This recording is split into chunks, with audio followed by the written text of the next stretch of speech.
Hey everyone, welcome back to the channel. Today we're going to be working on the belt drive system for your 2004 to 2006 Pontiac GTO. I'm not quite sure if the LS1s have the same setup, but I know the 05s and 06s should be the same. But today we're going to check on our Serpentine belt as well as our AC belt. So you're going to want to pop your hood. And this is really good to do every several thousand miles or so, just to check your belt system, make sure everything's okay, there's no cracks, no obvious wear. But as you can see right down here, you're going to want to look at your belt, and all you're doing is looking for small cracks or anything like that. This belt actually appears to be in good condition, as well as the AC belt. But I did go ahead and order Gates racing or high performance belts, so I wanted to take the time out to go ahead and change this. So if we go right in here, these are the belts that I picked up. These are RPM racing performance muscle belts, but they are made by Gates Racing. So this is the AC. It is a micro V. There are your part numbers here. And this is the Serpentine belt. So same thing, I'll leave a link in the description below if you want to pick you up some of these yourself. So all you're going to want to do is take off this middle tube, or your intake tube. You don't have to take off your air box or anything like that, but we're just going to get these out of the way. They should be 10mm bolts for the fasteners here, or a flathead screwdriver. And all you're going to want to do is remove this tube right here, and then you twist it up out of the way. And then once these are loosened, so I take the one off closest to the throttle body and the one off closest to the filter, but I start here, pull off, and then twist and pull just a little bit. Well, maybe. Got crazy people yelling over here. And it should pull off like that, and it exposes your access drive belt, or your Serpentine belt. And once I get everything figured out, we'll go from there. Okay, so once that is removed and out of the way, you're going to want to locate your tensioner, which is at the top left of your belt drive. It's right here. This should be a 15mm, and all you're going to want to do is put a 15mm on there with a breaker bar.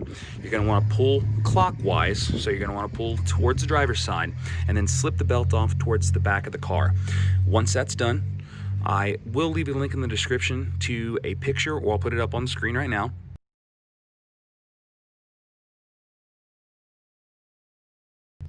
to a picture of how the belt is ran. So keep in mind that any belt that is ribbed, the belt will face towards. Any pulley that is ribbed, the belt will face towards. Any pulley that is smooth, it'll face the back of the belt, the smooth side of the belt. So just get a quick idea of how everything is set up. Once I get this off, we'll go from there. All right, so once you get it pulled towards the back of the tensioner there, you're gonna want to just kind of fish it out. It'll come out anyway once you get it off of all the pulleys and stuff. So you're gonna want to, when you buy any sort of replacement belt, you always want to take your new belt out of the sleeving here and make sure that everything's the same size. So you just grab one corner with your fingers here, and then it's gonna be kind of hard. I'm gonna set you down somewhere. Well, anyway, I can't set you down anywhere, but just hold them like this, and then stretch them and make sure they are the same size, just to make sure. Sometimes people do make mistakes where they put it for different vehicles or whatnot, but you just want to stretch them out, make sure they're the same size, and then fish it back through the same way you took it off. Same way with your AC belt down here. So it's this belt right here. It wraps around the back side of the crank pulley and down through your compressor and such. So you're gonna want to do the same thing. There is a little tensioner down there which has a 15mm on there. Same thing, clockwise, and then pull it right off. Be sure to note the orientation of that belt before you take it off there. And I will try to find a picture of that as well. If I can find a diagram, I'll put it in the video right now.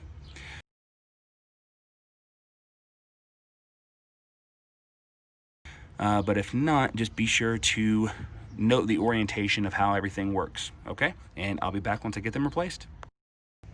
Okay, and again, once your AC belt is off, you just want to grab your new belt.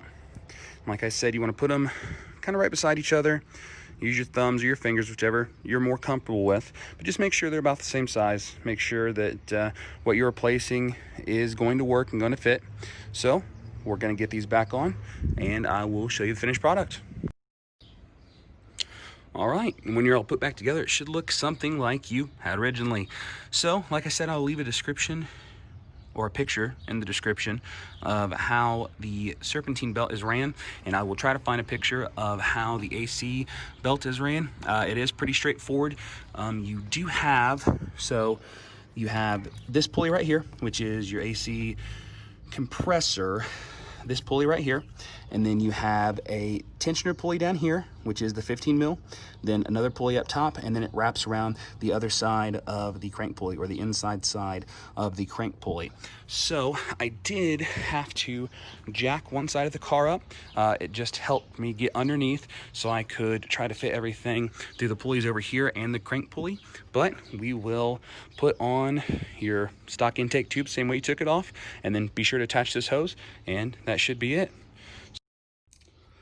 So the belt that I took off actually looks pretty good. I don't know when it was changed last, but I haven't changed it. The car is at almost 100,000 miles, so it's obviously been changed at some point in its life. But what you're going to want to look for is, typically it's like this when it's on your car. You want to flip it inside out and then pinch, and then look in here to see if there's any cracks or anything like that, because typically a good belt like this one won't crack when you flip it inside out and you squeeze on it. So that means there's a lot of life left. There's a good amount. This belt actually didn't need to be changed, but I went ahead and changed them anyway because I wasn't sure. And that's always a good thing, especially when you buy a new vehicle. You always want to change your fluids, no matter if they said they've changed them or not. You know, typically an oil change is only going to cost you 30 to 50 bucks. You know, you want to check your antifreeze, you want to check your belts, you want to make sure that car is going to last a long time with you. So it's always good idea just to double check so you have peace of mind knowing that you just changed those things and how long they should last for. But like I said, there's not any cracks in this. Let's grab that over there. Let's grab the AC belt here. So AC belt is actually pretty good as well. There's no real visible cracks or anything in there, so I guess they were both good. But hopefully this, like I said, hopefully this helps somebody. If you have any questions, leave them in the comment section below, and I'll try to help. But have a great day.